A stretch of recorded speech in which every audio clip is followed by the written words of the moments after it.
And we're live. Maybe.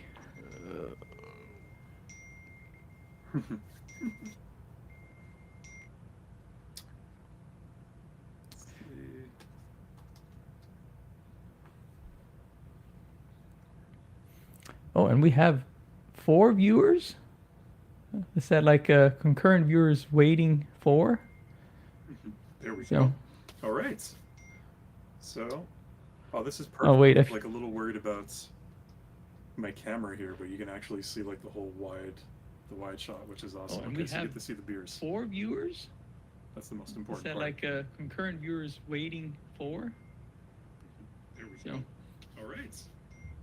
So, this is perfect. Oh, wait, I'm like a little worried about my camera here, but you can actually see like the whole. Do you hear the audio playing back? Wide shot, which is awesome. Okay, so I you get do. the beers. I don't know where it's coming from. Is that like concurrent That might be on Nate's side. It might be like a, or maybe it's a beer spear. I think his mic is muted. You guys are so- hearing the beep voice. Hmm. I thought it was me because I thought that maybe my wife's laptop just like connected to her phone and was like beeping for every notification. That's why I turned my camera off. I was trying to fix it. That might be on Nate's side. Okay. It might be like a, yeah, I could hear like the delayed I stream. think his mic is muted. You guys are so- hearing the beep voice. I thought it was me because I thought that maybe my wife's laptop just like Let's see if we can figure out was, like, this. beeping for Should we every try, notification. That's why I turned my camera off. I was Ending and trying turning to it fix back on. Okay. Yeah, I could hear like the delayed I stream. think he- we can. You're hearing the beep voice. Yeah, maybe we should. I thought it was me because I thought that maybe my wife's laptop just like Let's see if we can figure out was, like, this. beeping for Should we every try, notification. That's why I turned my camera off. Ending and turning it back on. Oh wait, you know what? Fixed. All right, we're good. Good? Yeah. All I right. had another browser open that was playing it on the computer. I've got 2 computers going here. It's a complicated beer setup. And there was Gotcha. All right. Yeah. So sorry. technical beer difficulties. But we're back. All That's right. okay. Hopefully- This is good. We've got 4 people in here so far. We just opened it up. We did have some weird sort of beer ghosts that were whispering in the background, but they seem to all be. Already somebody commenting even like we're full on today. Yeah, we're right into it. We're hitting the ground running here. This is great. Welcome everybody who is watching and anybody watching the replay after. Thanks for joining us. Hopefully you're cracking open a beer and joining us in the Beer Brackets pub here. This quarterly seasonal live stream that we do. Some people do regular live streams. We like to do it once a season, once a beer season, and just keep them fresh, keep them unique. And we have, of course, an honorary beer explorer here, Nate from One Man's Odyssey. Hello, YouTube hello. channel. Check it out if you Nate. haven't seen it already. He does some awesome hiking videos and, of course, beer reviews. Joining us here for our seasonal live stream. And what we're going to do is just open and close our beer brackets. We have a chat and we hang out. So, Nate, it's always customary for the guest to start. So, what are you opening your beer brackets with? I'm excited to see.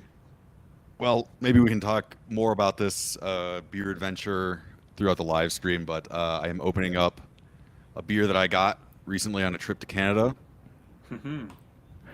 from Collective Arts Brewing in Hamilton, Ontario. This is Awesome. basically I went in and I asked them, what do you have that's like exclusive? And this is the Collective Arts Brewing Company number 15.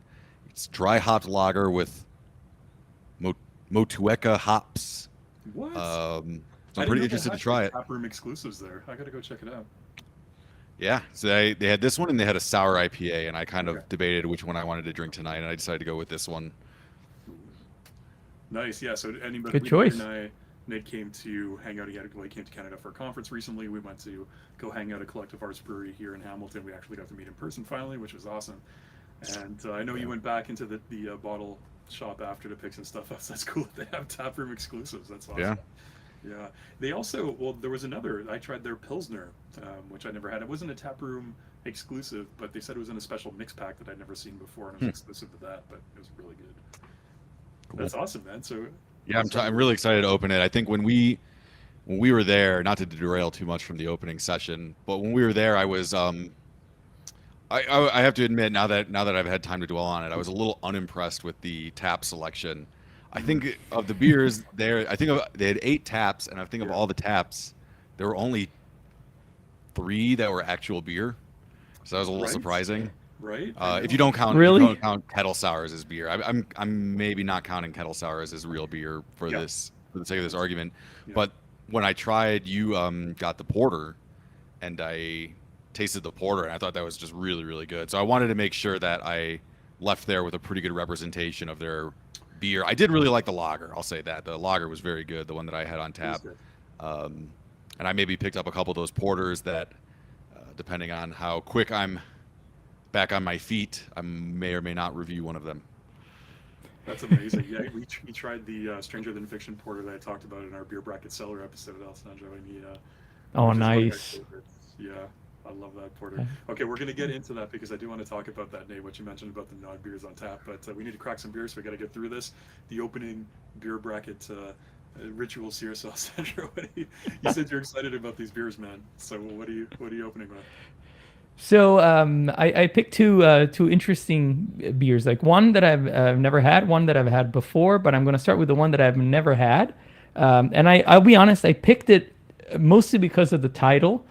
I read a little bit about it, but the title was what like caught my attention in the store. So the beer is called The Other West Coast. And I don't know if you can see here a little bit on the camera, but it's basically highlighting the west coast of Florida. Yes. Okay.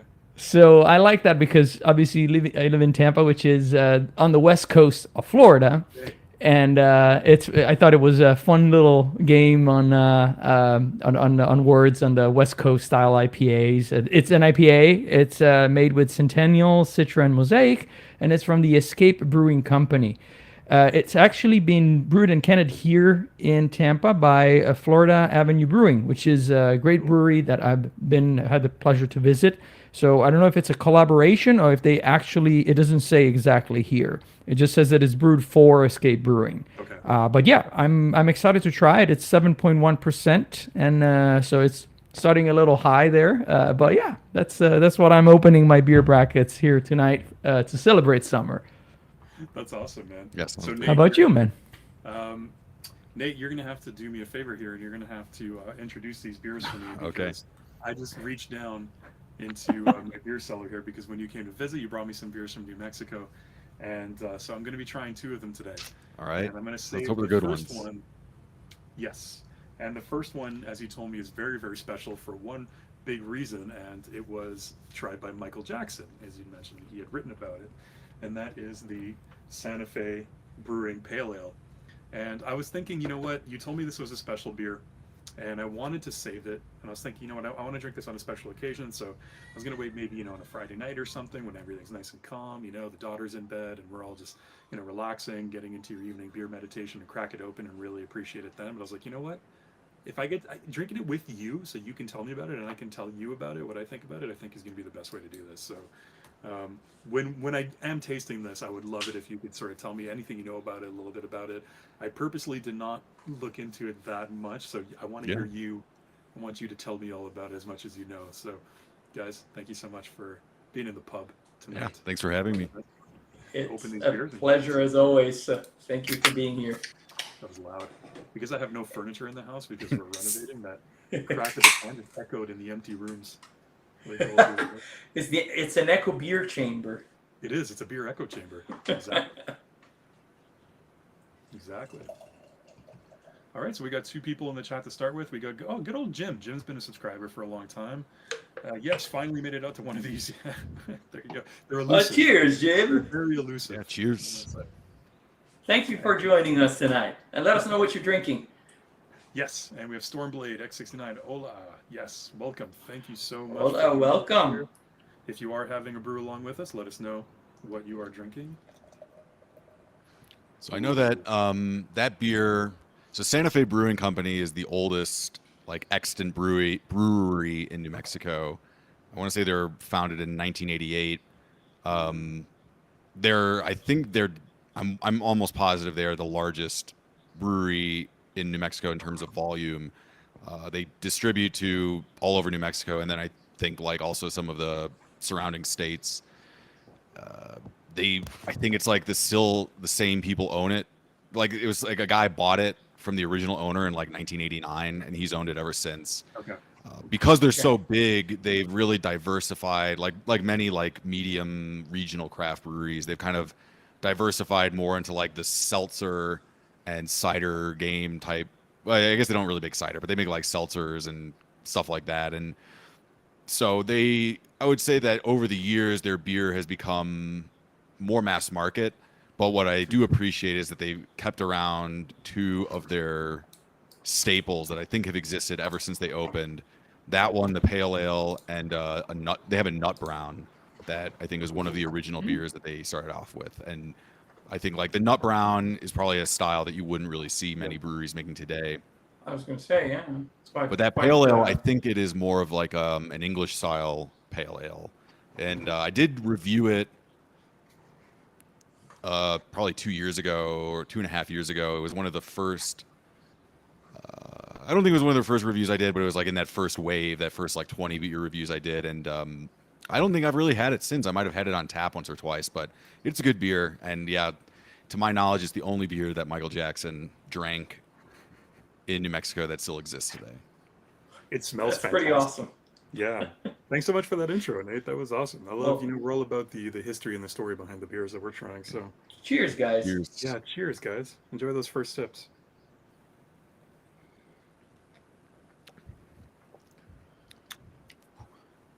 Oh my god. Nate, that's So amazing. I feel like Joe like should it. start after this intro. I really want to hear what Oh my that god, you weren't tastes lying. and smells like.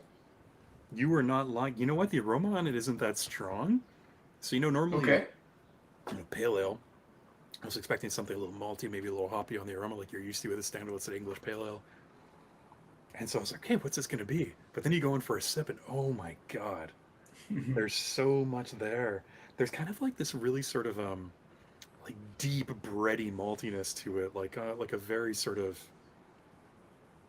oh, it's hard to explain. A little bit sweet, like a little bit of honey almost, but very mild, very subdued. Mhm. Everything's very creamy, very balanced. This is delicious. Oh my god. And the hops aren't that strong in it, you would think. No. It's like, so I remember now the review I did of it, it was Yeah. not like a traditional review. I did a comparison review with Sierra Nevada Pale Ale. I was thinking these are two classic craft beers and they're both pale ales and let's give them both a try. And I Yeah. seem to remember that even though that one had higher IBUs listed than the Sierra Nevada Pale Ale, it just tasted, in my opinion, it tasted a lot less bitter. The hops were much more of that like noble English hop flavor, Yes. less so than like Sierra Nevada, which is, I think it's like Chinook or some West Coast hop or something. Yeah. Exactly. Oh, so we have Sliced Bread who just popped in. Hey guys, just listening. A Founders KBS for me. Nice. Nice. That's a good one. Good choice, man. Oh, and Stormblade. Oh, nice. Thank you so much. A $2 tip on his comment there. That's awesome. Woo. It's a P&W, but Pyramid Hefeweizen. SP is yum. God, I love a good Hefeweizen. Cheers to you. Well, thank you for the tip, and thank you For for suggesting and being here with us. Yeah. He's saying he wants to have a Modelo Negro right now. Yeah, I think he mentioned in our review that he went out to try it after we reviewed it, and he enjoyed it, so that's great. Yeah, I know it's a fantastic beer. I've got a couple in the fridge downstairs just waiting for the weekend too. Have you tried that, Nate? Have you had a chance?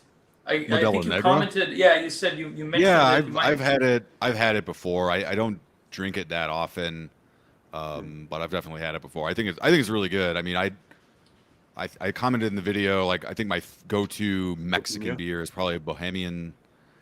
I also I have kind of like a nostalgia towards Sol, even though I don't think it's that good. Yeah. But I'm kind of nostalgic towards it for that, and but that one's up there. Intangibles Like are important. You know? mostly Modelo Especial is what I would drink, but I do like the Negro a lot. Yeah, like we mentioned in the review, I've had like the Special, and I always considered like a delicious beer, but then I discovered it a little bit by accident, while working there at the wine store, and yeah, it's just one of those things that I was not expecting, and maybe that contributed a little bit to the factor. Yeah. But yeah, and I know Joe had a little bit of a similar experience in in that sense. Yeah. It's like the Bohemian that you mentioned. I've never seen those in Canada, so I've never tried them, but I've heard really good things. You're not actually the first person to mention that. I think in our actual Modelo Especial review, somebody else mentioned that as well as being kind of like the Really? superior cerveza. So I'm kind of really curious. Have you ever tried those, Alessandra? I've had the Bohemia very, very, very long time ago. Okay. A very long time ago, just once. And to be honest with you, if I remember correctly, it was in a bottle, and I have very little memory of it. Yeah. So I'm not going to use it as a as a reference because I've heard very good things about it, and I've been looking for it since we started this beer journey, because it's a beer that as you read, you really find a lot of people like referencing it, and you're one of them now, Nate. But I haven't had a chance or luck to find it yet, so it's still out there somewhere. Yeah. Like a lot of people whose opinions I trust, like Nana, have really said that it's a good beer. So I'm excited to try it. It's definitely not one you'll find at a grocery store. You usually have to go to a more specialty store Okay. that maybe has a broader portfolio of imports, even though it's certainly not like, a Trappist beer or, on that level of quality.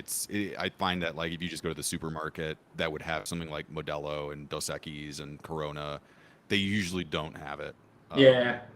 A store like Total Wine is probably a better bet.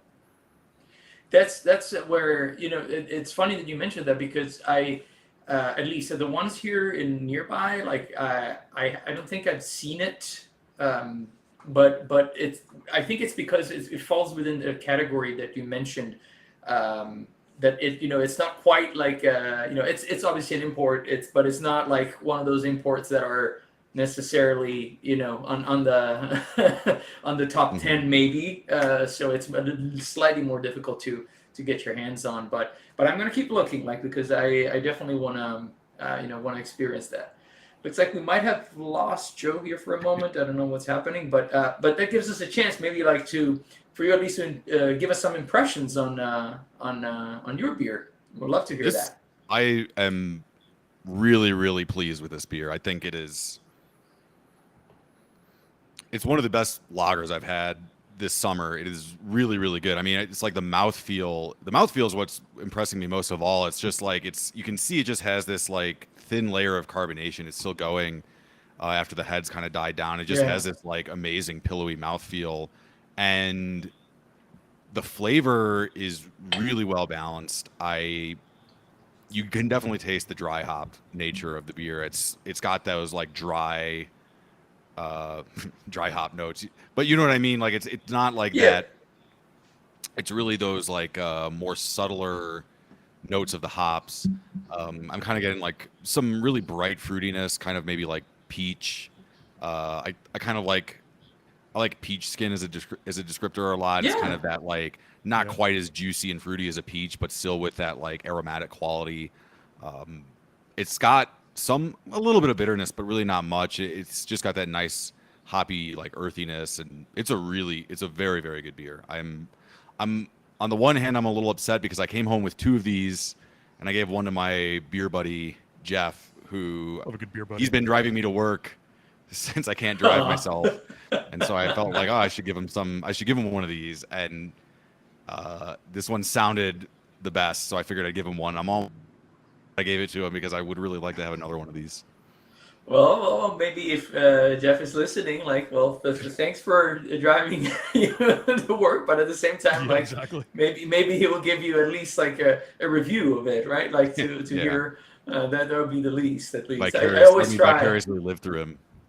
Yeah, exactly. No, I mean, this is a really excellent beer. I'm not doing it justice in describing how good it is, because it's a lager and it's only 4.9%. The flavors aren't super strong, but it's just it's not really in that like crackery biscuity world of like a lager, like in the Pilsner realm. It is really just kind of like its own thing. It's maybe a little bit reminiscent of like an Italian Pilsner, probably because of the fact that it's dry hop. But I mean, just like the flavor. I'm also maybe even getting like papaya. I mean, I'm leaning towards like tropical notes here, but it's just so subtle and so nice. It's very, I mean, and like I said, the mouthfeel is really what's selling me on it. It's just like the perfect mouthfeel.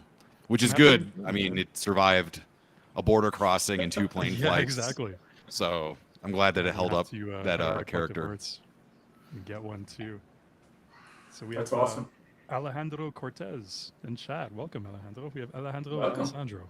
You know, Here too. we'll have Welcome. I like an the Al- name. Negro is battle my of go-to Alexes. beer. Yeah.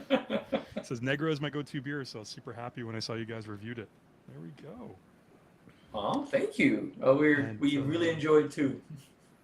Yeah, it's a Stormblade again. Don't make too much fun of me, but I'm enjoying a Miller High Life, the champagne of beers. You know what? I've never had a Miller High Life. They're not that popular, at least in where I am in Canada, where I have lived in Canada. But I've heard decent things about I've it. heard good things about it. I don't think that I remember. I don't think I've had that either. The High Life. So that's definitely one that we can put on the list. So You know, we've talked. It took about me a while. It took me a while to like High Life again. When I was in undergrad, that tended to be the beer that got put in like beer pong cups, No, yeah. and so it got nice and stale and warm. And I know that there were at one particular friend's house, there were at least 2 nights where I drank a lot of warm Miller High Life and did not feel too great the night of or the morning after. And that kind of turned me off High Life for a long time. It's Yeah. only been in the last 2 or 3 years that I've kind of gotten back into it.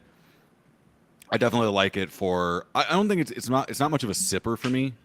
For me, it's more of like maybe you're playing softball or tailgating or something. For the sipper, I prefer Miller Genuine Draft. That's kind of like, I think like a small tier above High Life, and I think that's, to me, that's more of a sipper. So it's funny, we have Alejandro mentioned as well in chat. That's a guilty pleasure of mine too. My fiance's uncle is in love with it and slowly grown on me. So I think, we're starting to realize that Miller High Life is a bit of like a beer secret. We talked about Modelo Negro being a beer secret. I think High Life might be something that's like waiting in the wings that we haven't talked about yet. I think that I would probably put it in that same category as Coors Banquet. Like I think it's one of those that gravitates in that like realm that kind of has survived like throughout the centuries and kind of stayed the same somehow and still maintained its quality. Even like obviously it's probably a different type, a different category compared to other beers, but it still has like a lot of character. So yeah, I'd be excited to try that one. Stop me if I've told this story before, but actually, Miller High Life, I had a moment of beer evangelism. I was at a concert, I think it was last year and a half ago, and I saw the band Yob. And in between sets, I was getting a beer, and a guy walked up to me, unprompted, said, "You got to get a High Life and a lemon. Just try it." And I was like, "All right." Not a lime, a lemon specifically. A lemon, specifically a lemon. It is very good. I will say that lemon does to the High Life what a lime does to like Corona or another Mexican lager. It changes it. I don't think it's necessary. Like maybe some might feel a lime is for certain Mexican lagers, but it's a different experience. It changes. It goes very well together. You should definitely try it if you've never tried it before, especially if you like High Life. So I got to take this opportunity to go on a bit of a beer rant, and if you guys will indulge me for maybe let's say 30 seconds. Of course, that's why we're here. But to indulge. I've been very sort of upset about something the last couple of weeks, and I'm very upset with Canadian beer specifically, or the Canadian beer culture, so to speak, because I don't know anybody in the chat. I'm not sure where anybody there is from. I saw Steven, and I'll get to Steven's comment in a second. Steven's been a subscriber for a long time, comments on a lot of videos. He's in Alberta, if I'm not mistaken. But everybody else who's in here, I'm not sure where you're all from. But if you are from Canada, you realize that, like, what happens in the States every once in a while, too, when you buy a beer and you think it's an import and it turns out to be brewed locally under license, that really pisses me off. And it's been happening a lot here recently. So we wanted to review Coors Banquet, and we wanted to do a whole like string of episodes on Coors Banquet and, do like a can versus bottle as well if we could, and just like really dive into it, because I've had it before and I think it's a really tasty beer. It's a really nice beer. So in Canada, it's brewed locally and it's called Coors Original. And so it's not the real Coors Banquet. And so we can't even talk about it because I can't get the actual Coors Banquet. I don't even want to try it because it's brewed by Labatt, and I'm sorry, by Molson. And Molson and Labatt, they're not my favorite brewers. I don't think they do the best work, but I'm not a beer snob any stretch of the imagination. But this has happened a lot, okay? Because I bought a Spaten recently, famous German historic beer, and same thing. Alessandro and I wanted to review it for Oktoberfest, and it turns out it was brewed by Labatt, brewed under license by Labatt in Canada, and it wasn't actually the German Spaten. And this has been happening so much, and it's just, I hate that. I understand the logistics of it and the finance behind it, but it's so disappointing because if you're buying a Spaten, if you're buying a Munich lager and it's brewed in Toronto by Labatt, it's not the same. Why even buy it? Just buy a Labatt Blue at that point, right? Like, why even? It doesn't. I don't know how you guys feel about this whole brewed under license thing, but it drives me crazy, and it's happening more and more. So I'm going to say just one thing, then I'll let Nate answer too. I think that I don't have a problem with it as long as it's clearly marked, which I think it's not always. And that's what, like, something that coming, from the wine world, like it's something that people are not accepting anymore. Like back in the days, like there were like a few scandals that came out, like and it just like it has to be there, like for obvious reasons. And I feel like that might be one of the next big challenges of the beer industry, if they want to keep a certain clarity to the customers.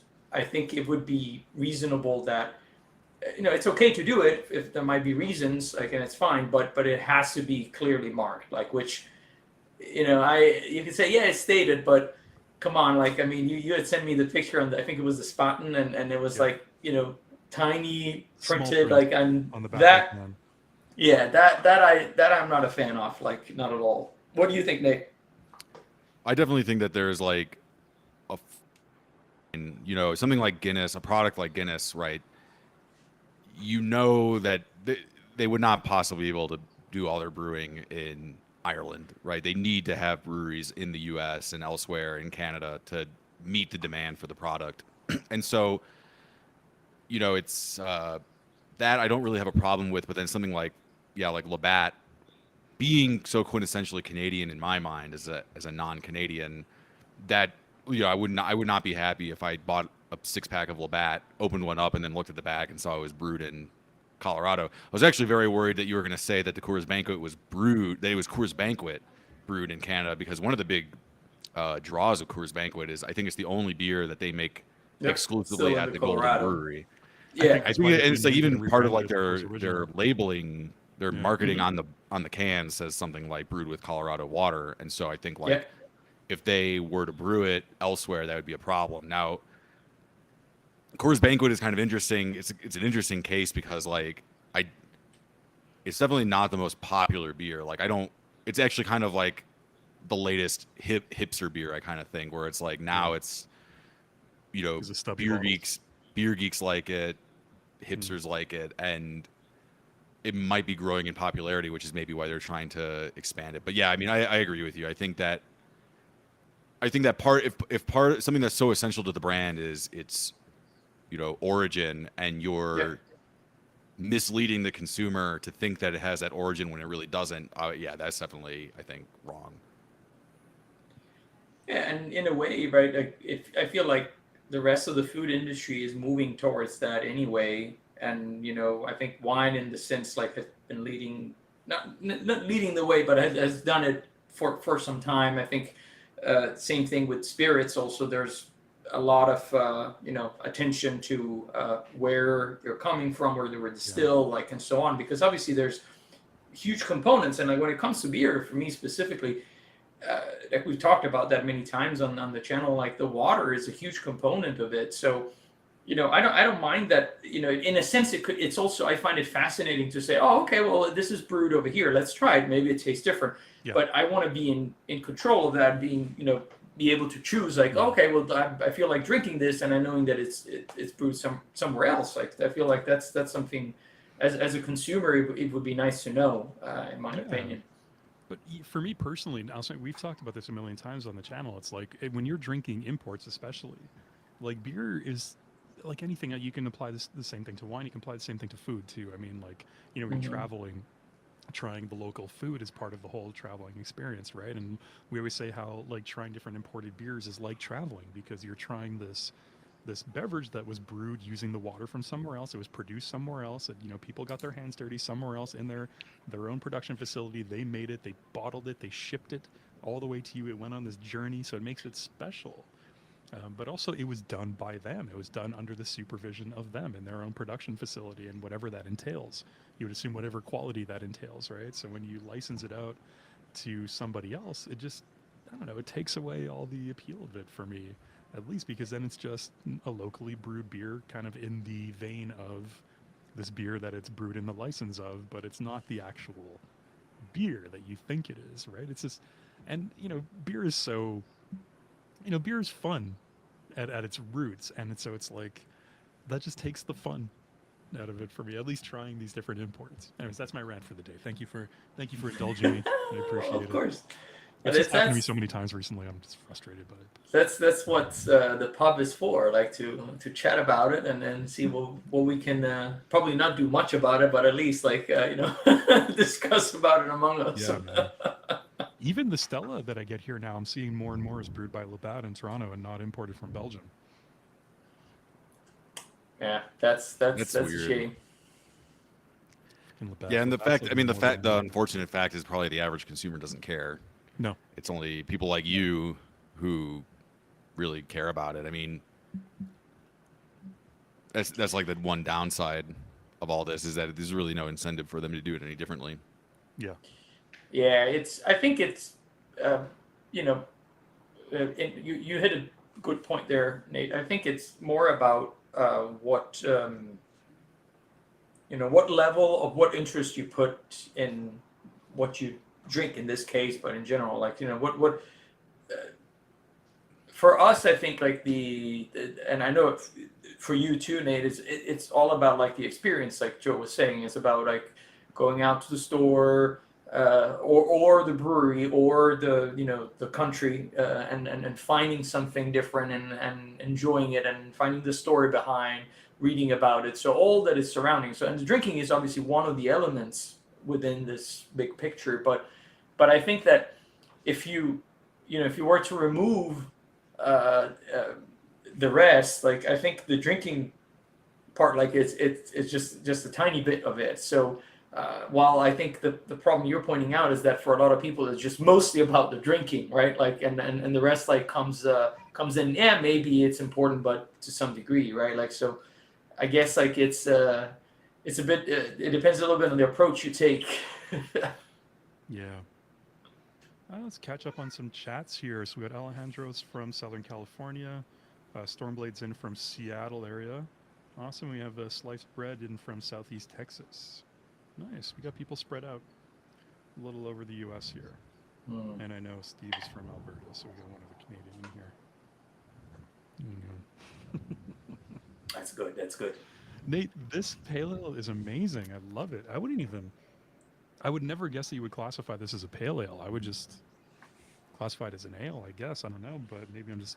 It's definitely like English style. I mean, like when you look at the history of like that original wave of craft brewers, it's usually they're making English style beers because all the recipes are in English. And like, I mean, I think we've talked about this before, and you guys have talked about it on your channel as separate videos. Like, basically, English or like American style beer comes from basically brewing English style beers with American ingredients. Yep.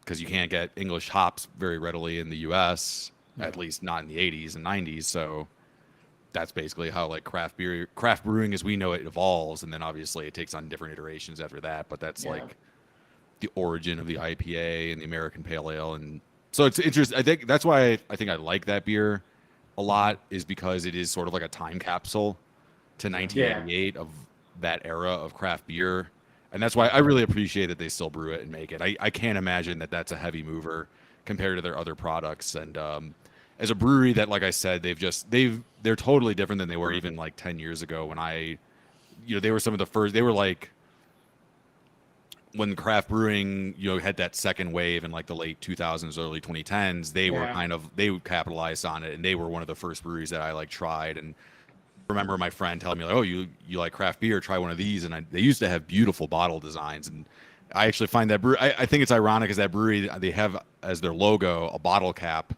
with the New Mexico State symbol on it, That's and awesome. they do not make a single beer that's packaged in bottles.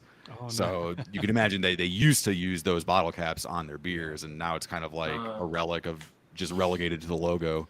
But it's nice that they kept it, though. I think that's a nice touch. It's an homage. Yeah, it's a beer homage. That's an Yeah. homage, yeah. But one thing and I just don't want to forget, since you mentioned about like the 80s and all those breweries, we should mention at a certain point like Anchor. I don't know if you guys Oh, have yeah. heard. Yeah. Yeah, That's pretty sad. That's I do find it somewhat amusing. Like I guess they were technically 160 something years old, but Yep. I feel like that's a big asterisk. I mean, I think like Anchor as we know it today is more in the realm of 60 to 80 years old. Or I guess 60, because I think Fritz Maytag bought it in the 60s. So it's really more like Yeah. 50 years old or something. But it's very like, it was interesting because I think like the initial reaction was,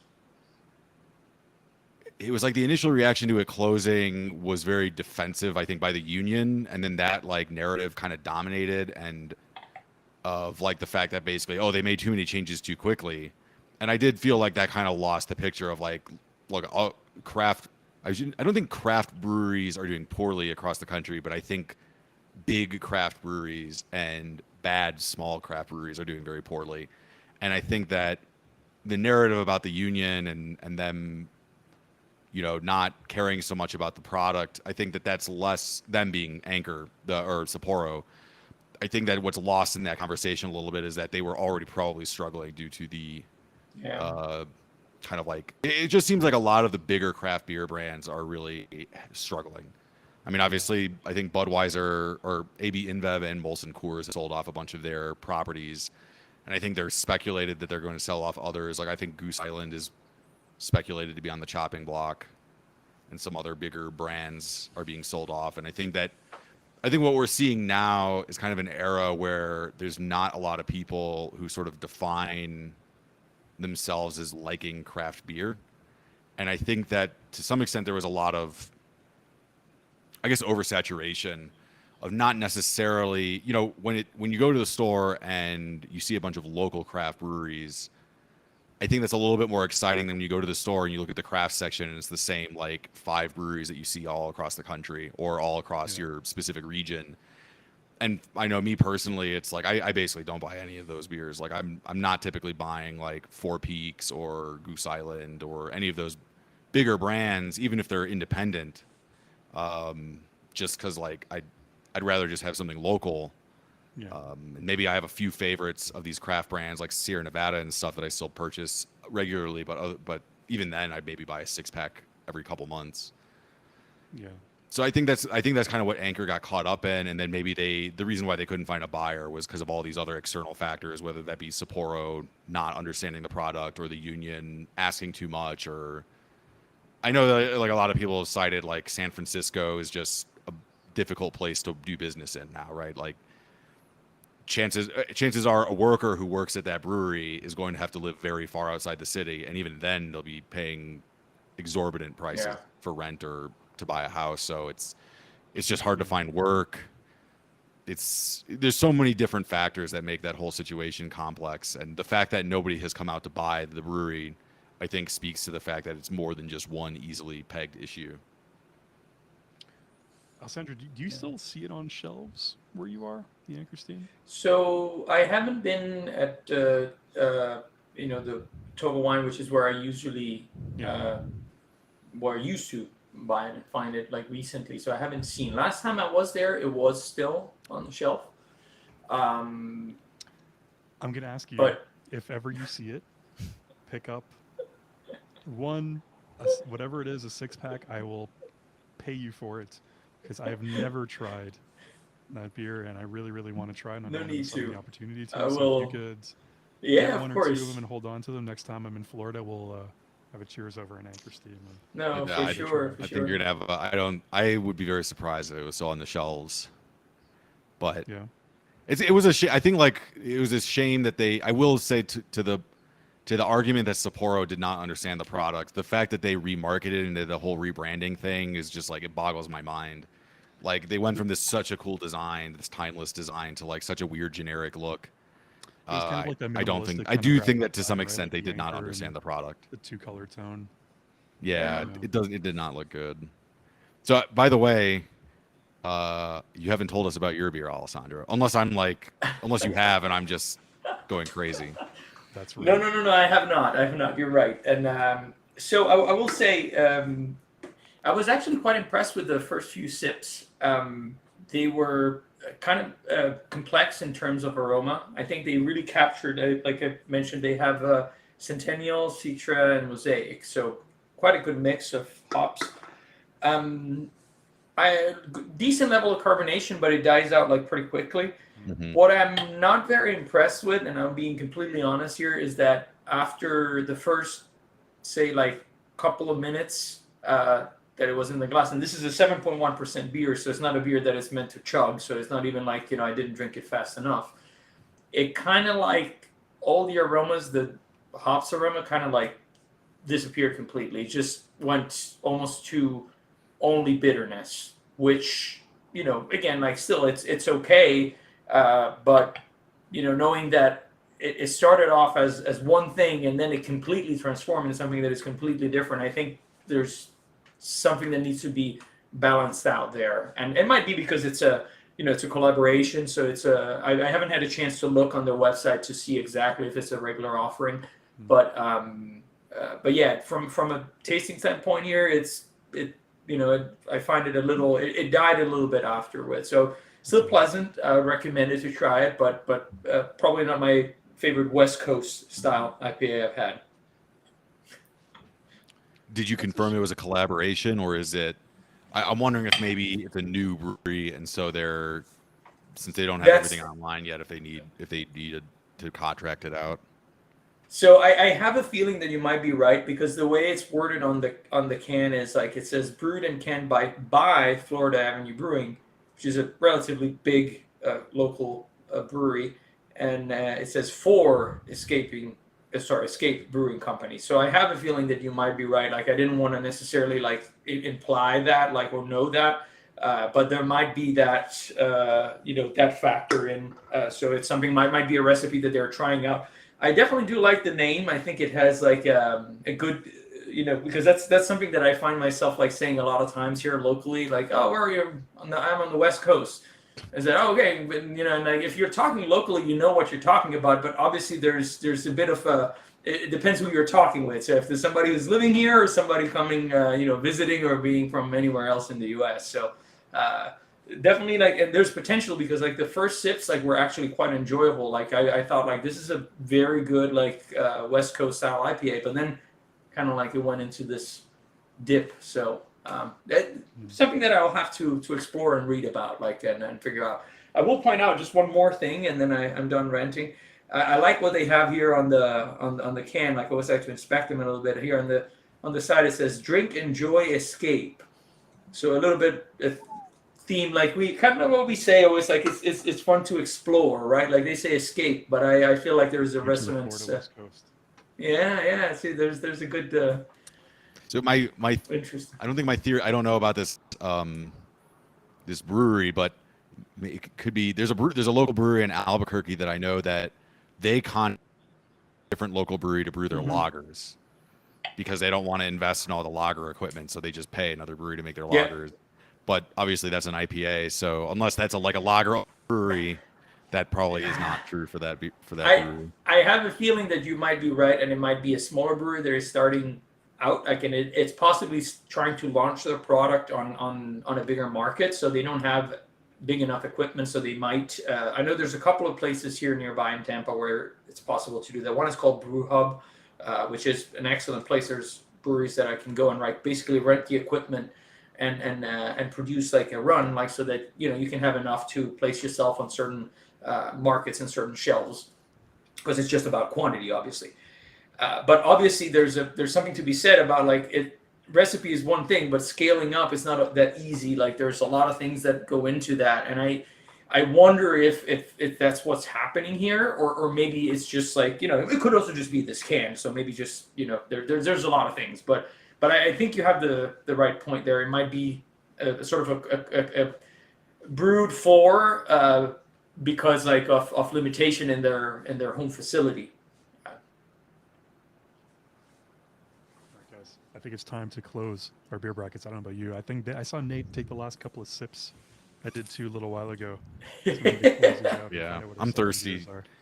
I'm thirsty for any kind of liquid right now. I haven't drank. The one thing about like being stuck on being mobility challenged, you do not drink enough water because when you can walk, it's easy to walk to the sink and pour yourself a cup of water. But when every trip to get a cup of water could be like you spill water all over the place and have to clean it up, you Yeah. just don't do it as often. So now, granted, I should not be hydrating with beer, but it is what it is. So it's a great Well, hydrate. it's 90% water, and you're not driving anywhere, so I think you're safe. I mean, you're scooting everywhere, but you're not driving everywhere, so it's fine. Yeah, I don't think they would give me a DUI for riding my scooter drunk. No, Around your I think living you're. room? No, probably not. No, I think you're safe. You're safe. All right, so what are you closing with? Can't wait to see it. Is it on me? Oh yeah. You got to start, Nate. Like you're. So, you're I think I want to say I've done one of this brewery's beers on this before, but potentially not. There's a really excellent brewery out of Denver, Colorado called True Brewing. It's spelled with a V. They're a metal themed brewery, and I definitely recommend if you like metal, I definitely recommend going to the brewery if you're ever in Denver because they've got a cool tap room. Obviously playing metal music. They've got they kind of like, I think there's a Nashville hot chicken place that's based out of Fort Collins that kind of does like a pop-up kitchen inside their brewery. So they've got really good hot chicken. Oh, love some beer and hot chicken. And That's a great all their beer is just so good. But they really, I would say that even though it's not the only beer they have, they usually have like a third of their tap list devoted to more like Belgian, or I would say yeast forward beers, whether they be Belgian beers or like farmhouse ales, Brett IPA, stuff like that. And so this is kind of in that theme. They call it Blood Axe. It's a Nordic farmhouse ale, It's the which perfect I don't know what makes brewery it for Nordic, wine. but Yeah. yeah, everything by this brewery is great. So wait, I lost it. I heard the name, but what style is it? Sorry, it's a Nordic farmhouse ale. Or Nordic farmhouse? Okay. Yeah. Okay. I don't know if you remember, but one time on a live with you, Nate, I had a Nordic pale ale, and I wasn't too sure how the Nordic came into play. And I started researching it, and apparently it's just they like a lot of any kind of added like floral elements will kind of Okay. make it a Nordic style. That was at least for the pale ale. I did want to catch up on some chats though, because we got a lot coming in here. I don't want anybody to think we're ignoring them here, but we're just kind of caught up in this conversation. We have Alejandro. Anytime I think of Total Wine, I think about that document. Or anytime I think of wine, Total Wine on the mind, I think of that documentary Sour Grapes. And Sour Grapes, yeah, that wasn't actually. Yeah, it's a good one. Stormblade Stella cider is fantastic. Never tried their cider, but I've seen it on the shelves here. Alejandro, again, Anchor Porter was the first beer I've ever had, and it started my love of stouts and porters. Yeah, That's a good Anchor one. Porter, I would love to try that, but I would love to try their flagship beer as well. That's, again, never tried it. Distilled The Brews Ghost Review. beers Hello, now. fellas. Welcome. If you're having a beer along with us, let us know. Welcome. And we have Draven Mullings. Hey, just stumbled across your channel last night while enjoying an Aventinus. Yes. Nice. Yes. Yes. Battle of the Box. We have some great breweries in Oklahoma City, and I highly recommend you seek out anything from Stone Cloud if you can. I've been to Oklahoma City briefly. I haven't been to that brewery, but I do testify they have so many breweries there, and their downtown like is super walkable, great city. Like, yes, that's a Did great you go for a wedding? recommendation. Is that why you went to? That's so random. No, that we you were went to Oklahoma City. driving. It was like when we went to a couple years ago. We went to visit my brother-in-law, who at the time lived in Yes. in Arizona. Yeah. So we drew across country and we stopped. We happened to stop in Oklahoma City, like on the way, and we just stopped for dinner. Like, so we, I was just looking. I'm always curious. I was looking around, like, see what's there, and like I was just popping. Let me see what breweries are here. And said, boom, it just populated, and they all sound like very, very good, highly rated. Unfortunately, didn't have a chance like to stop at any. Yeah. But I remember thinking, wow, like this seems like a very cool place to live if you enjoy beer, which it would happen to do. So like for next time, just so thank you for the recommendation. He also Yeah, says despite- also Aventinus is better than Salvatore. I don't care. I love this. See, the beer battles are meant to Yeah, bring. I would agree. I think I agree with that. Aventinus is a You're very a big special fan of beer to me. I Aventinus, love I that know. beer. Yeah. I unfortunately, despite being, if you're not familiar with the United States geography, you might not know this, but New Mexico does share a state border with Oklahoma. It is very small, but if you look at the northeast corner Yep. of New Mexico, we share like. In fact, It's I think because of the Texas yeah, the panhandle up there, right? yeah. Like and you that, have that you like have comes the from little, like slavery era, where like above that line, Texas would have to legally be a free state. So it's like crazy, weird politics going back to like the 1800 pre-Civil War stuff. Okay. But actually, the Oklahoma state high point is like 2 miles over the border. It would be like a completely unknown, nameless point in New Mexico, but because by accident of it being on the Oklahoma side, it's Oklahoma's highest point. But despite being a neighbor with Oklahoma, we really don't get any Oklahoma beers. I think the only one we really get is that I've seen, and even I don't see them that much these days, is Prairie Artisan Ales, which they definitely make some good beers and they make some absolutely horrendous beers. There have been some of their beers I've tasted, and they're just like, why would they put this in a can and sell it to people? It's just so bad. I guess I have to credit them for trying, though. They're trying to do interesting things. They just don't always work out, and they don't know when to just take the L and move on. All right, Alessandro, what are you closing with? All right, so for me, I'm closing with something that's not completely summary, but for people that live in the U.S., they might understand why I'm doing this. So I've talked about this on the channel before, at least many times with Joe, maybe off camera. Unfortunately, like towards the end of the summer is when here you already start seeing a lot of fall beers. And the fact is that they come so early that if you don't purchase them, like they're gone by the time that it gets That timing into the is so season. weird how that happens. That's like definitely. I don't know if this is where you're going. Hate to cut you off, but that's like Oktoberfest here starts in like late July, and I think it's just so that they can get the shelf space moved out of the way so that they can bring in like the pumpkin beers during the actual Oktoberfest I think season. that's it. I think you're absolutely right. So for that reason, and because this time our summer special is a little bit more towards the end of the season, I'm actually closing with a favorite of mine, Yes, the the Wine Festbier. Stefana, Nice. the Festbier, not their just their Festbier, which we've talked about. It's a little bit of a lighter style compared to the regular Oktoberfest, and I thought like that would be perfect since we're more towards and this year Oktoberfest is a little bit early. So I think like it works out like for that. So that's my closing beer. What about you, Joe? What are you going with? Nate, another one of the beers that you gave me that really fascinated me because we had just filmed the review at the time of the Modelo Negra, and you gave me the Easy Cactus Mexican style dark lager, and I was so curious as to I'd never seen Mexican style dark lager labeled on a beer before. So I was very, very curious to see whether a Mexican-style dark lager would basically be a Munich Dunkel, essentially, or if they took their own little twist on it. I'm very, very excited to try this one. I'm all about the dark lagers these days. I've been going down dark lager rabbit holes for a couple of months now. So I was super excited to see this one. Probably second to the pale ale that you gave me. I was most excited to try this one. So I'm definitely... I can't wait. I can't wait. So let's pour these beers out, guys, and let's see. Let's do it. By the way, I don't know if you can hear, but my little filming area here is in an extension built on the back of my house on the second floor. And there's kind of like not a tin roof, but sort of a thin shingling.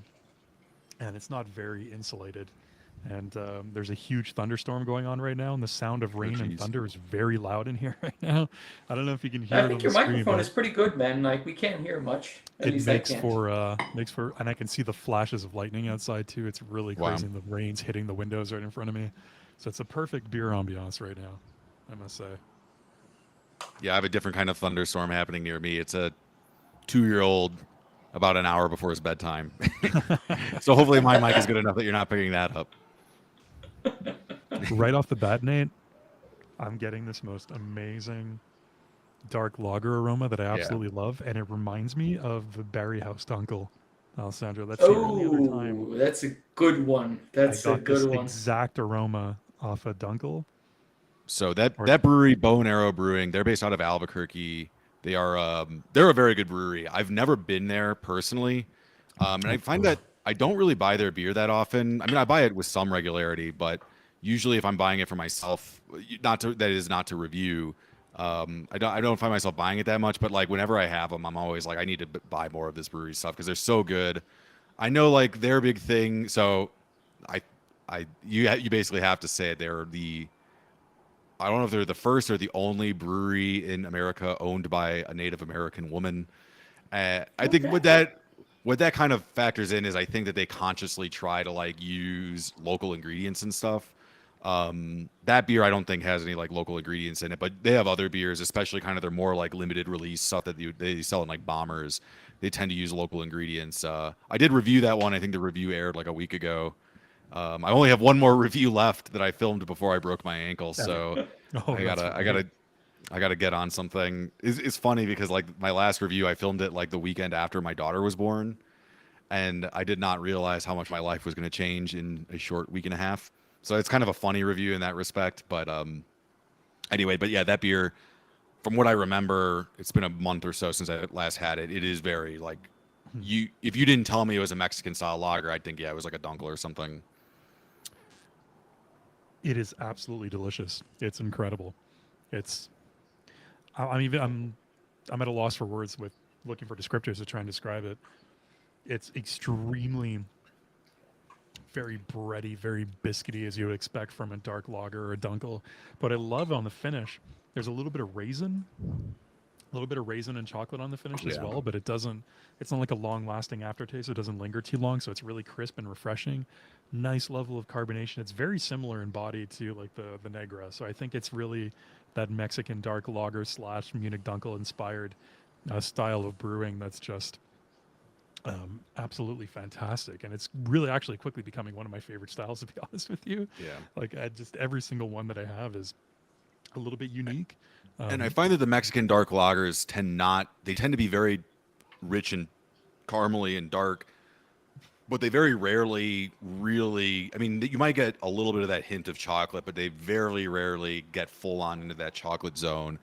I would say they really never hit like that dark chocolate or like coffee with you get with the really dark roasted malts. So even though they're dark, I find that definitely manifests more like like a rich caramel note. And I hate using caramel as a descriptor because that's like the stock. Like, I mean, I think like literally every beer ever could be described as caramel in one way or another.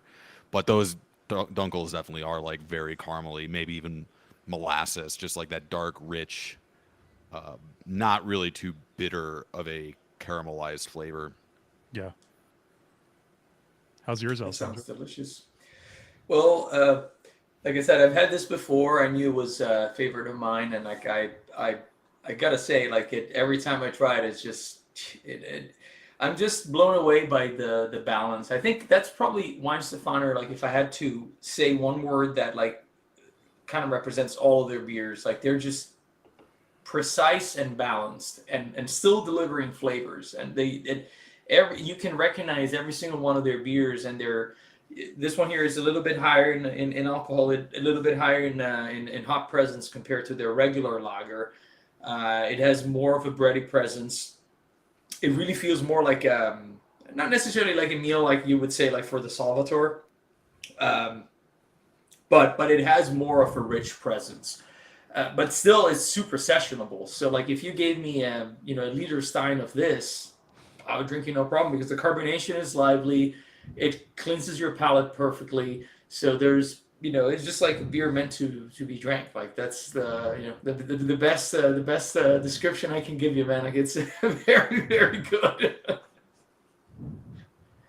And it's 5.8%, just in case, since we're talking about like the percentages.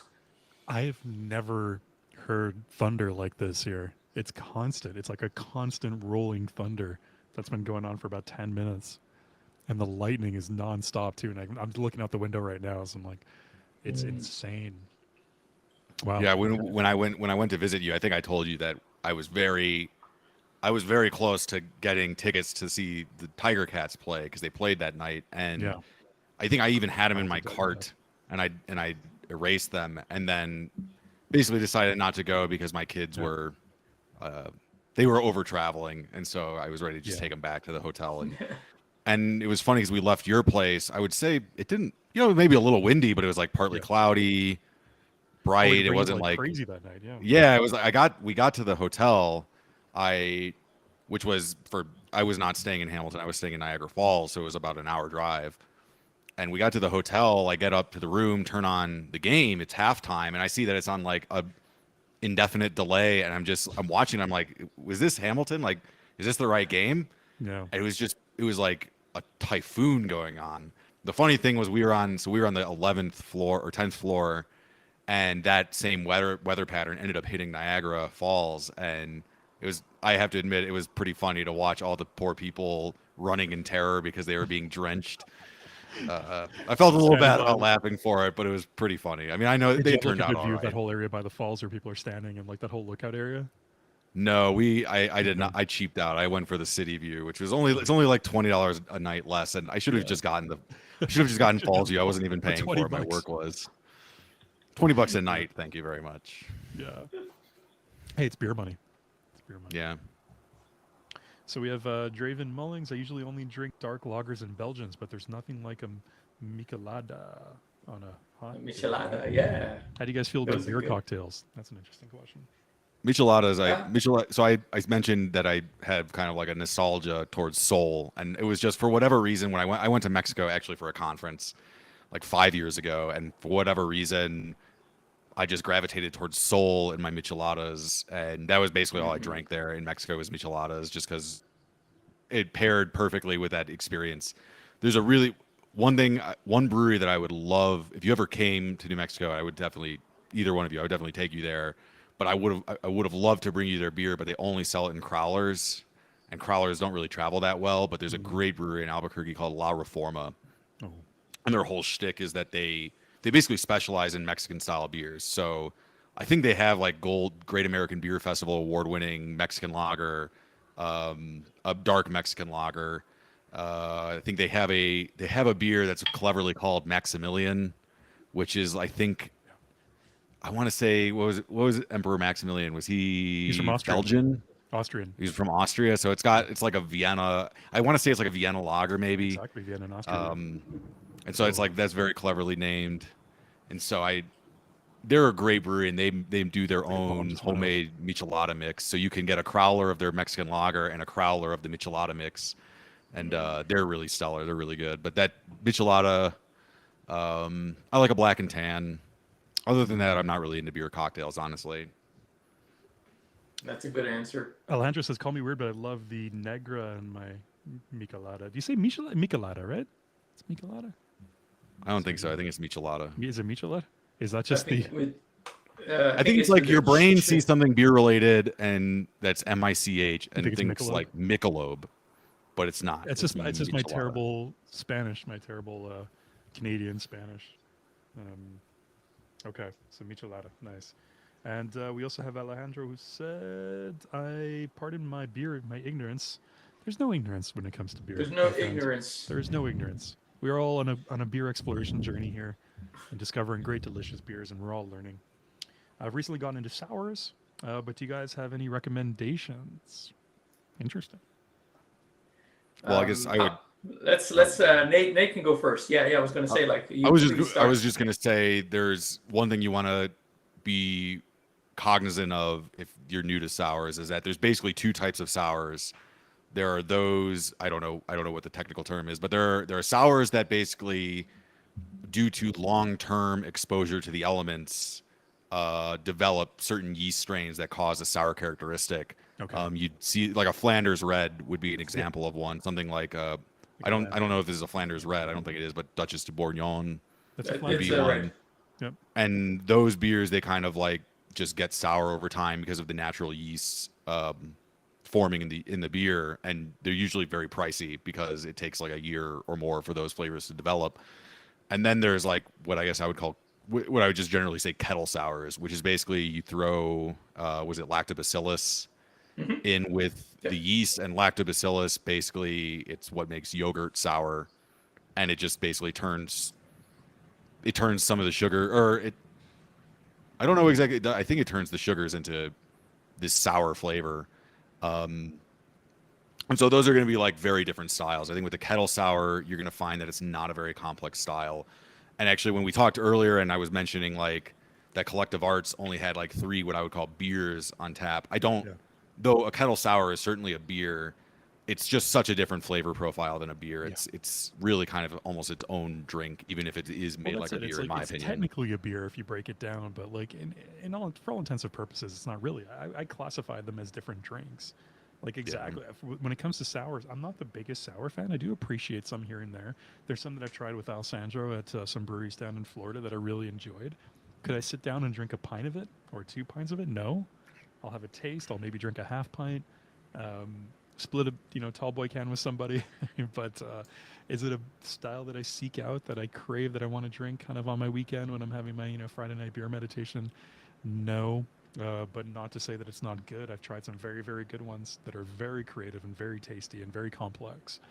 So it's a matter of taste. But yeah, I agree. I would totally classify it as a different beverage, a different alcoholic beverage altogether. And it's kind of a shame that it gets looped in as beers, because to go back to what you said at the start, Nate, about Collective Arts, I do agree that they go way overboard with the sours. And even in their canned beers that you can get at the LCBO, there's just one too many of them, and they're all just a little bit similar, I find. They're all tasty. They're all totally fine if that's your thing. But they go really all in on the IPAs and the sours, and it's almost as though they kind of jumped on those trend trains and rode the train off the tracks basically, and they didn't focus on other styles. Like when we were there at that brewery 2 weeks ago, I tried that Pilsner that I mentioned, and it was delicious. It was such a great Pils, and I'm just like, why don't you guys distribute this? Why isn't this available at the LCBOs? And there's no, it's only available in a mix pack. It's like, that's such a shame. Like, why not focus on these other core beer styles that they obviously do really well? But yeah, it's just a shame. And like, even on tap, when we were there and we showed up at the brewery and I was looking at the menu, they had their couple of standard beers that you could get anywhere, and I was looking for something a little bit different, or maybe a couple of different interesting options, but it was all their IPAs and sours for the most part. And they even had 2 ciders on there too. And so like, this is and they're like they're pre-made mixed drinks. Exactly. Yeah. So I was like, this beer menu is severely lacking beer. Like, yeah. So I guess I gave away my recommendation in my spiel. Duchess de Bourgogne, I would say, is yes. It's on our perfect beer roundtable. Yeah. As it is a sour to try if you can find it. It's got a very distinguished Dutch portrait of a duchess on the front of it. It's hard to miss. It's a classic. Yeah, I think and Joey, I think you'll really like that Flanders Red that I gave you in that pack. That was a very I'm excited to try that one. Whiskey in it too, which is it's not overwhelming. It's definitely a nice character. When I'm going to try that one, that's such a special occasion beer. I have no idea, but it's cellaring in my basement. I have it down there, a nice cool beer basement. It's there, and it's waiting for a special occasion. But when I do drink it, if it's not on a live stream, I will send you. Definitely, I'll send you some photos, and I'll let you know exactly what I think. You could drink it back to back with the dill pickle goza, and have both ends of the sour spectrum. I'm so excited to try the pickle beer. I'm so excited, even though you're like, it's a novelty. It is. I think it's not to derail the conversation too much, but I think it is a legitimately good drink in that I enjoy it a lot. But it's certainly not like I will say I did review it like a year and a half ago. And I was surprised by how complex it was if you actually sat down and thought about the flavors, but it is certainly not like a traditionally good beer. It is more of a different beast. Yeah.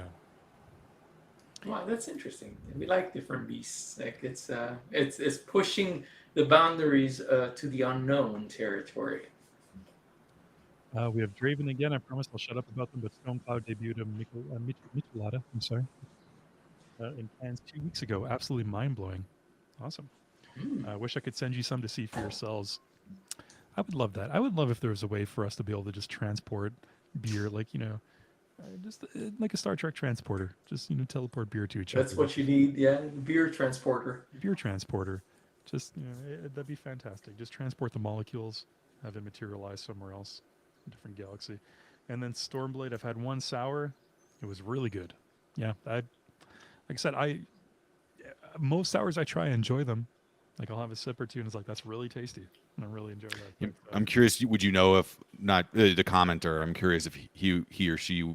I'm assuming he would know if Stone Cloud distributes to like Texas at all. it's a good question. That's for you, Draven Mullings. The Stone Cloud distributed in Texas. It's confusing because we have he's talking about Stone Cloud, and we have Storm Blade in chat, so I'm mixing the two together there. It's a lot of yeah. There's some similar sounds there, but well, it sounds like there's a lot of a lot of interest going on tonight in the chat. Like I would say that this is by far like probably one of the sessions that we've had where there's been most chat interaction, which is cool. This is probably the most active chat we've had in a live, which is cool. Normally it's just us talking to ourselves with like 2 or 3 people popping in. We're just having a good time hanging out and having a beer together in the pub. But this is cool. Yeah, it's nice. It's very nice. Yeah. So what would you say? Sorry, Joe. Go ahead. Nope. All good. I was gonna just ask Nate what now that he's had like time to take a few more sips. Like, what do you think? What are Yeah, your I actually had impressions? one of these. I had one of these last night because I figured I would drink it on this stream, and I didn't want to drink it and be like, actually, I kind of hate this thing. So I made sure to have one last night and know that it was good. I would say it's not my favorite just for my tastes, but it's a very intriguing, interesting beer. It's 6%, so it's not super heavy. You can see that the carbonation pretty much died off right away, which I kind of expect in like a wild farmhouse ale type beer. It's kind of they're either like super carbonated or die away pretty quickly like this. Exactly. Yeah. It's smells really funky. It has that like horse blanket, horse sweat, almost sulfur. Yes, the smell. wild yeast. But that flavor doesn't really come through in the beer at all. It was really in the aroma. I did forget to mention that it is brewed with adjuncts. It's brewed with orange peel and grains of paradise. I don't really know what grains of paradise tastes like, so I don't know if I'm picking up on that. But the orange peel is very subtle. So the dominant flavor, I would say, it has like almost this like apple cider, raspberry. Those are the dominant flavors I'm getting. It's definitely tart, not like sour beer tart, but definitely has that like wild ale tartness. And then as you get to the finish, you get almost this more of like a traditional like Belgian style beer where it's more like clovey. That's where I'm picking up the orange peel for sure. Yeah, really just that like clove esteriness and then the orange peel at the finish. But it's a nice beer. It's definitely refreshing. It doesn't taste too heavy. It definitely tastes nice and light. So, yeah, pretty We got enjoyable. a response, Nate, from Draven. He says they currently only distribute in Oklahoma. Okay. So We'll have to do a beer pilgrimage to Oklahoma. That's the way I see it. yeah. When I used to go back and forth between New Mexico and North Carolina a lot, I would always drive through Oklahoma, and I was not aware. I mean, not that I didn't think that there were breweries in Oklahoma, but I never knew if there any kind of beer scene. So I wish that I had tried it on one of those instances. But I'm sure sometime in the future I will find myself in Oklahoma for one reason or another. It's and that's the beauty of beer exploration. I think is that sometimes like even if the landscape changes over time, right? Like I'm just thinking about here where I live. When I first moved here to Tampa, I mean there were already quite a few breweries, but my goodness, like since I moved here, like they have doubled, probably tripled, and then the pandemic has put like a little bit of a slow down on it in a sense. But not too much, honestly. Not as much as I at first feared when it hit. Like Tampa's got which such makes an me- awesome beer scene. yeah, I agree. I mean, and Joe, you've been here like a few times at this point, and I'm just amazed by not only how many there are, because you can have many, but they're not good. But like the majority of them like are very good quality, and they're obviously.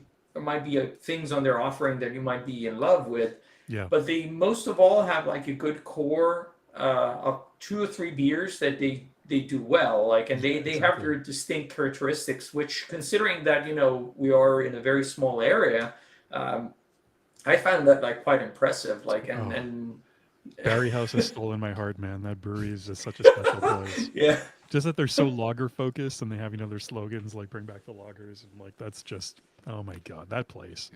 Speaking of which, Nate, I know you got me that delicious from the slow poured pills. Oh yeah, Right. Bierstadt. Yes. Ah, exactly. Bierstadt. That's the original one. Yes. So he brought me a can from that one. Well, the one that you visited is in Denver, right? Yep. Denver. And I'm saving that one. I was thinking about drinking that one here, but I actually want to really, just like the photographer in me, really wants to film like a pour of that before I drink it, just so I can have that documented. And I'm really. I don't know really- if you'll get the slow pour No, experience. of course not. Of coming course out of not. the But I mean, can, like, but- I think it's still a properly brewed pills is a thing of beauty, and they always foam up really nicely and get really nice heads on them. And I Yeah, really, yeah. There's Denver. I go there usually once a year. I have some Yeah. friends who live in the area, and despite the fact that there's so many breweries in Denver, I've definitely gravitated towards True and Bierstadt are my favorites. There's a few that I know I need to try. I think Weldworks is a big one that I hear a lot about that I definitely need to get to one of these days. But True and Bierstadt are both like different ends of the spectrum for sure. Like Bierstadt, for those who aren't aware, it is a lager only brewery. So I think they have like 4 or 5 lagers on tap at a time. They Yeah. specialize in this slow pour pilsner, which I don't think that they claim to have created or anything, but they're just a really cool place. Just do yourself a favor and don't elevator. I got stuck on it twice because I was on my cart. So I got stuck on it twice, once on the way up and once on the way oh down. my God. All right. So we have And both Stormblade. both the bartender at the top and the like person running the merch store at the bottom had to like coordinate to get me up and down both times. It was pretty embarrassing. We'll talk about. And they're how like you, shouting at each other from between the stories, and it's like causing a scene. Everybody's looking. We'll talk about how you fell off the picnic table at Collective Arts in a second. But first, Oh, we geez, have yeah. Stormblade Pyramid Night Owl Pumpkin with a scoop of vanilla bean ice cream. Tastes like pumpkin pie a la mode. Whoa, that sounds amazing. That sounds Brewed really with good. Pumpkin as well. Pyramid is a Washington State brewery, and he followed that up a little bit later on. They also make Men's Room Red, local afternoon radio show that I believe is now syndicated. So Pyramid used to be available in my area like 15 years ago or so, and I haven't really seen it since. Were they ever bought out by a bigger brewery, or have they always been independent? It's a question That's for a the question for you, commenter. Stormblade. It's the only beer. It's the only beer that I can say reminds me of breakfast before elementary school. That's hilarious. Makes sense. Makes I was a sense. little surprised when, speaking of what you were kind of talking about earlier, Joe, I was surprised. Now, granted, I went to one LCBO, Yep. and it was a small LCBO, so maybe it wasn't representative of beer as a whole in Canada, but I was very surprised by the craft beer section. I would say was 75% IPAs, 20% sours, and 5% other things. And is that pretty standard in Canada? This is my you think? struggle, buddy. This is my struggle. Every time, I'd I'm say so- that's in Florida too. really, right? That sort of surprises me. I mean, certainly IPAs are really popular here, but I think that we get a decent amount of other styles that take up significant amounts of shelf space. Yeah. Which is funny Which is because, like, fantastic. definitely 10 years ago, IPAs would have been super popular. I mean, They're still everywhere here, and it's such a struggle. I mean, I'm so happy that I'm moving back to Montreal in a couple of months because the beer availability there is it's on a different level. You can go to any corner store and they'll have their own selection of imports and locals and domestics. Like they'll have you have so much selection. It's just like an embarrassment of riches when it comes to beers in Montreal. But Ontario just decided to regulate beer sales through the government. So as you saw, you have to go to an LCBO or an actual beer store, and each one carries their own specific stock. So if you're looking for something specific, you have to go on the website, be like, hey, I'm looking for this beer. Where is it carried? And it'll tell you right now, and it's not always the same. Like stocks will vary, and some will be out of stock, and some will gain it temporarily. So you'll say, oh, this one's available, a 20-minute drive from you. So if you really want this beer, you got to go to this one LCBO. And then even sometimes the inventory on the website's wrong. So you get there and it's like, no, we don't have that. And you're showing them the website on your phone. It's like, it says you have 72 in stock. They're like, no, sorry, we don't have it. It's like, and I just drove 25 minutes to get this beer. That happens all the time. But I agree with you 100%. And that's a big shame. It's 80%, 75, 80% IPA. And the rest is mostly sours. And then you'll have, one stout, a porter here and there, a lager here and there. and it's just like, who is drinking? And it makes sense. And these bigger craft breweries, that's another story. But I think it would make sense that some of these microbreweries might start to fail over the next couple of years because there's such an oversaturation of these beers.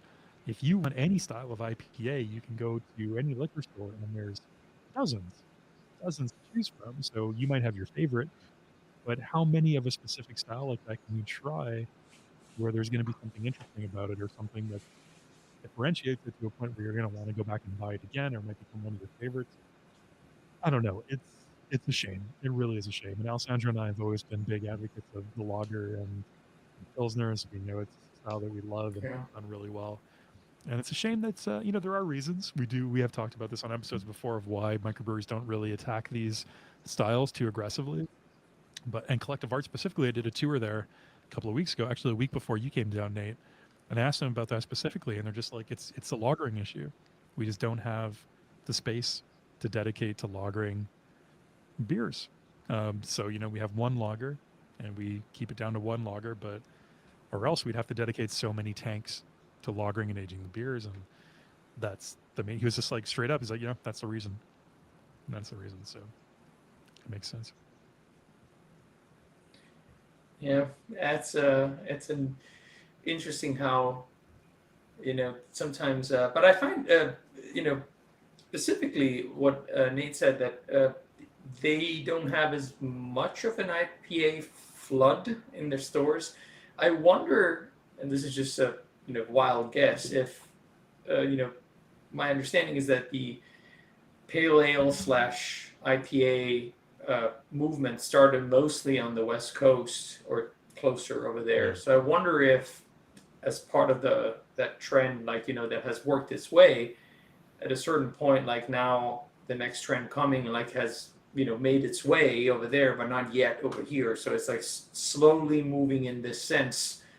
So now, obviously, there's a huge, at least here, there's a huge prevalence of hazies now that are New England style, so obviously that's one thing, but apart from that, I think that it's interesting, a place like Bierstadt, which I know is not the first place that started doing slope pour, because they've been doing it in the Czech Republic for a long time, but here in the US, the more you read and dig and research, I think Bierstadt is one of the first ones that brought it, and correct me if I'm wrong, Nate, I think it's one of the first places that really brought it into light to a certain degree. And again, it's closer to the West Coast. So I wonder if hear your opinion mostly on this. What are your thoughts on this theory and this option? Since you live closer, I think and you maybe probably have experienced more. our market might be a little bit unique. New Mexico is not a big state. And on top of that, all of the breweries are pretty much concentrated in two cities, Albuquerque and Santa Fe. Mm-hmm. Which in and of themselves aren't really very big cities. And on top of that, both those cities are in the center of the state, which are very far away from any other major cities. Denver, or Colorado Springs is probably the next biggest city. They're 5 hours north. Phoenix is 6 hours away. Any big city in Texas is El Paso is 5 hours away, but even El Paso is kind of on an in relative to Texas. It's kind of its own place. I don't think it has much of a beer scene. So we're pretty far away from Texas. I think what that means is that I think internally a lot of the breweries here don't really have a lot of competition from bigger breweries. I mean, I was actually thinking we don't really get that much distribution from out of state breweries unless they're national brands owned by a big conglomerate or something. We used to get a lot more distribution from some Colorado breweries like Ska Brewing, Durango, and a few in the Boulder. I think we get some pretty good distribution from Avery and Boulder. But even I was thinking there's Ska Brewing, we don't see nearly as much of their stuff anymore. Upslope, which is in Boulder, and they're a pretty big brewery, we don't see much of their stuff anymore. And so I think our market is a little bit interesting in that regard, to the where maybe the breweries don't feel pressured to follow the trends quite as much because there's not that much pressure from outside breweries. There's just not that many in-state breweries to really generate these trends as much. So that could be the reason why. Because I will say, I used to go to Chicago a lot, and I go to like Bay Area, California a lot for work. And those two places I would say are more like what you're describing, where I go into a beer store and I look at the specialty beer aisle and it's just like wall of IPA, and then like in the corner there's like Pilsner, brown ale, Yeah. any other style, Hefeweizen, etc. And so maybe it is just I live in a unique market in that regard. I think you do. It sounds like you do, because I would say the standard is even. I would agree that's unique, because I would say, again, going back to just the market that I know and being Montreal, where I'm from, it's very much, it's not an IPA beer culture. It definitely exists, but when you go to a corner store and you're looking at the craft beers, there's really a focus, and I think it might be the European influence, excuse me, that exists there. But the local Quebec microbreweries actually do take a lot of European influence in their brewing. So you do see a lot of darker ales. You see a lot of like sort of like a lot of lambics, but it's very ale focused and not even like lager or pilsner. It's like they very much experiment with the ales there, and a brewery like Unibrew is a great example of that, being one of the biggest sort of Quebec microbreweries to sort of come to prominence. They don't have one IPA. Well, actually, they released a series where they experimented with IPAs, but that's not the beers that sort of gain them any kind of fame, and I wouldn't say that those are probably any of their biggest sellers at all. So it's really, but I think those kinds of markets, or those cultures that don't focus on the IPA with their microbreweries, are special. They're different. They're definitely the outliers in terms of the greater context of North America. That's for sure.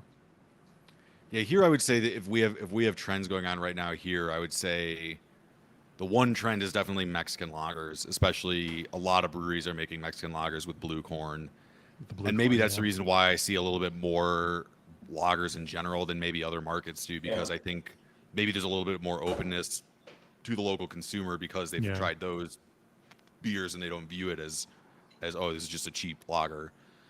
Also, like I would say, fruited beers that are not sours and not hazy IPAs are definitely catching on here. Like that, actually, that Santa Fe Brewing, they've been pushing. So they had a beer, actually reviewed it. I think the review came out in like April or something.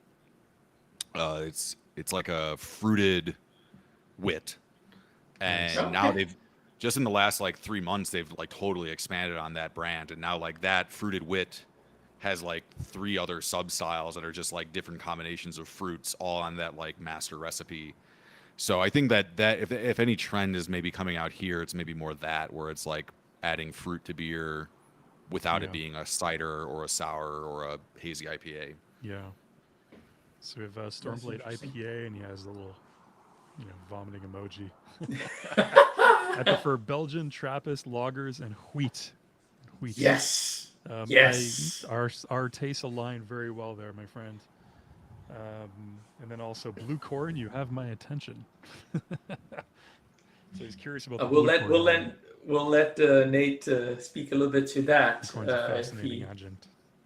It's definitely like a big thing here. I mean, most Mexican lagers, or I mean, most American lagers that are like macro, but definitely Mexican lagers are made with corn. So here, blue corn. I mean, anywhere in the Southwest, I guess, but especially in New Mexico with like the strong, like American Indian heritage, and then like the old Hispanic culture that stretches back to like the 1600s. Blue corn is definitely seen as like part of the state's culture. So I think that that's maybe it's an interesting thing, because it's like on the one hand, it's like a marketing ploy to get people to buy the beer, and on the other hand, they're doing something interesting to a lager. It unfortunately does not turn the beer blue. That might be what you're more curious I was about. hoping for.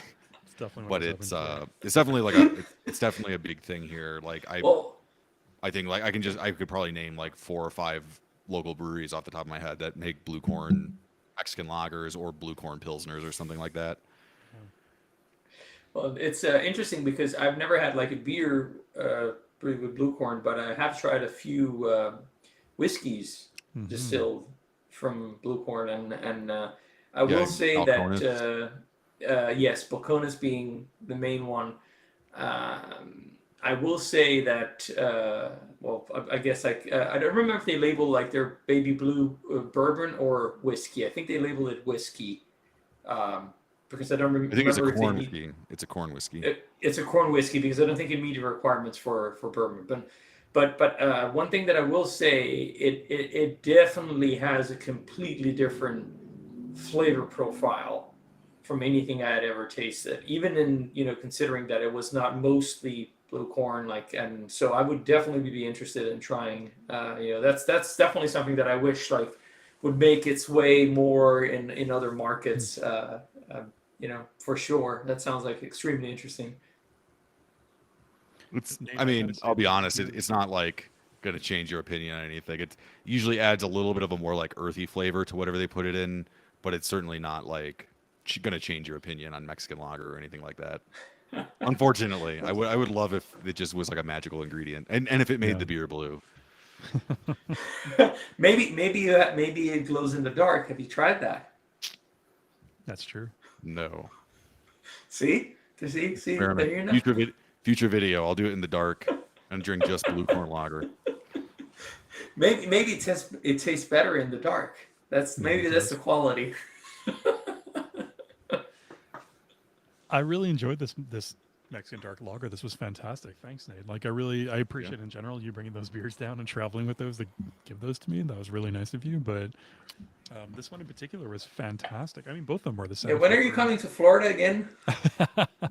You got to bring him some beers now. Now you gotta. My wife's actually flying into Tampa in October, but I will not be with her. Oh.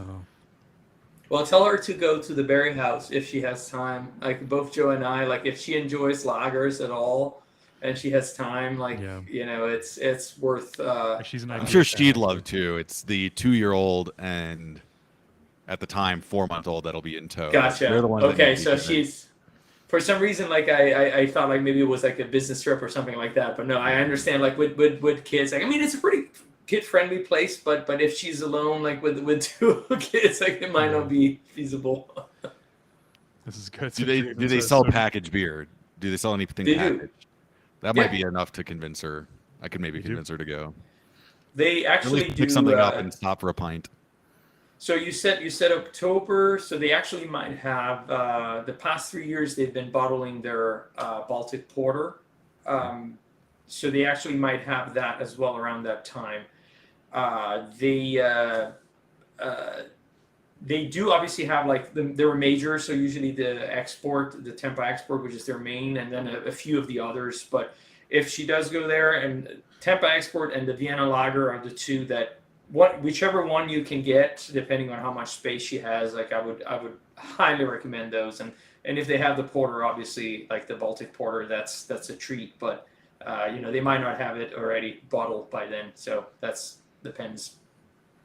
Yeah, we'll see. Now that I think about it, she's getting dropped off by somebody. So she might go through anyway. Marketing failure. Yeah, I know. What the heck? I don't actually. If you've ever been to New Mexico, you know that the Breaking Bad branding, even what the show ended almost 10 years ago, Yeah. it's still out of control. everywhere. How much people are obsessed with that show. I mean, obviously, it's continued on through the movie and then Better Yeah. Call Saul. So I guess it's unfair to frame it as having ended 10 years ago. But we actually met is a strong word, but I met Bryan Cranston last summer. And you were I wearing don't know a if beer you saw bracket that. hat. That's amazing. Yes, yeah, I was. But unfortunately, the picture I took, you can't tell that I was wearing it. But I knew it was there. I knew it was there.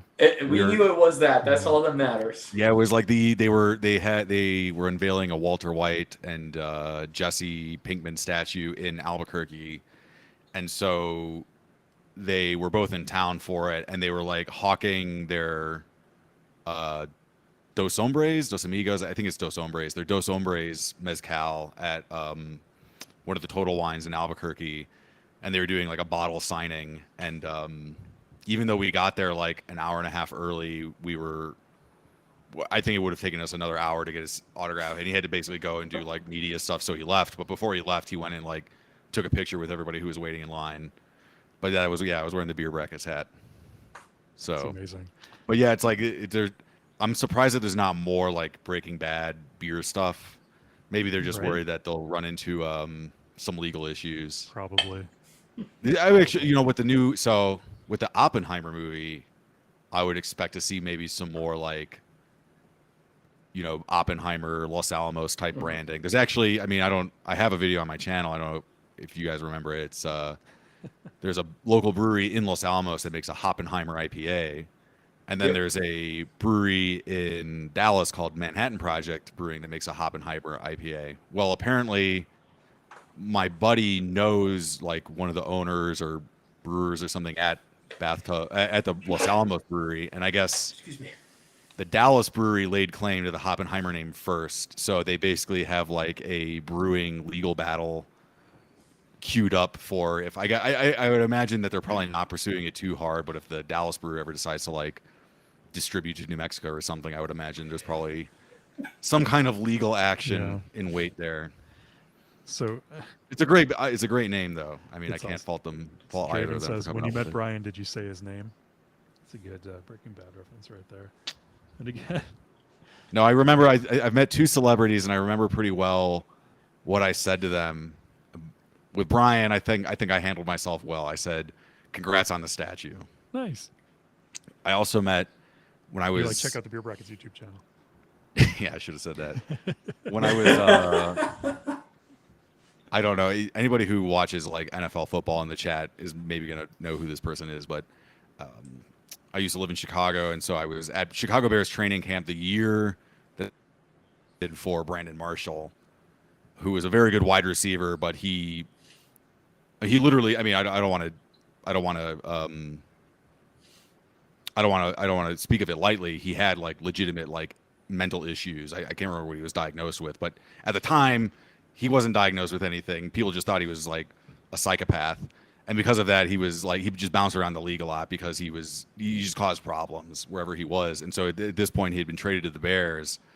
And I went to the training camp and I stuck around way longer. Like it was basically over, and he was like giving a radio interview and there was nobody there. So I went and got his autograph. And so I said something very embarrassing, at least to me it was. The night before, he tweeted something like, "Pinch me, am I dreaming? Am I really a Chicago Bear?" So I go up to him to ask for his autograph. I say, the only thing I can think of to say is, "Do you want me to pinch you?"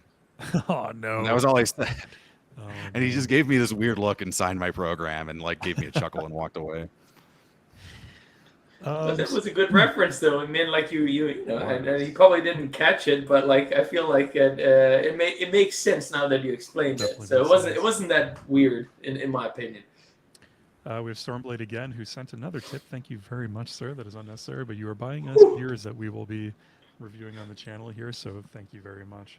Greatly appreciate it. It says, bought soon to try Modelo, Chilada, Mango, and Chili. Mango and The chili. mango's getting big. That's like, Yeah? I think that's Sounds going to be the interesting. big thing.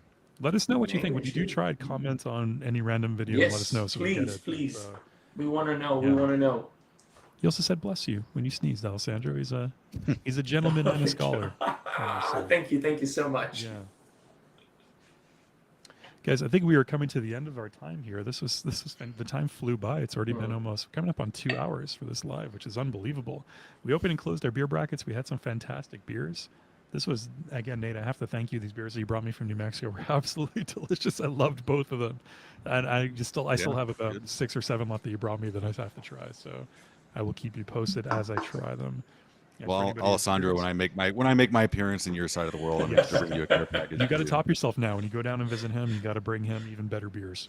Or at least But very similar ones. listen, even if you don't, like, it's fine. We'll find some local things and we'll enjoy them. So if you do make it, you're always welcome. Yeah. It would be a pleasure.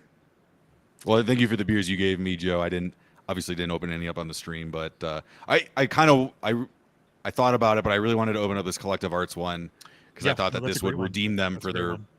poor beer selection at the tap Yeah. room. And I think you're really gonna love the Jelly King. Again, the second one, the variation with the grapefruit notes, and I haven't tried that one, but if it's anything like the standard Jelly King, I'm sure it's gonna be delicious. Bellwoods makes amazing beers, so I'm sure you'll really, really get a kick out of that one. For everybody who popped in, we got Alejandro right before we leave. Some last minute comments here. The Estrella Jalisco Michelada with chamoy is tasty. Thank you. Thank you. I've never seen the for joining Michelada us. around here, but I've noticed that beer brand in general is I'm seeing it a lot more. I used to only That's see it at interesting. like a That's few interesting. specialty stores, but now I see it pretty much everywhere. I Yeah. haven't tried it yet. Maybe it's really good. There's got to be a reason why it's getting popular. I have never tried one, so I'm definitely going to keep an eye open now. Thank you so much for everybody who joined us in the pub tonight. It was a pleasure. Hopefully you had a good time. Had a beer along with us. Keep an eye open for the next live stream. That'll be coming very, very soon. You are fantastic. Says we are fantastic. Everybody who joined us tonight is fantastic. You guys are. Thank you for joining. Hopefully you had a good time hanging out in the pub with us here. And whatever you do, don't forget. To close your ear There we go. That's his job right here. That's him. Well, actually, he's above me now. I think on the stream. He's up there. I'm somewhere. To close He's up there. To close I your feel like I'm doing ear Hollywood Squares here. I think he's like he's up there. Never forget. That's the most important thing. If you open, you close. Exactly. Cheers, everybody. Cheers. Cheers. All right, let's stop the stream. Whew, what a fantastic beer.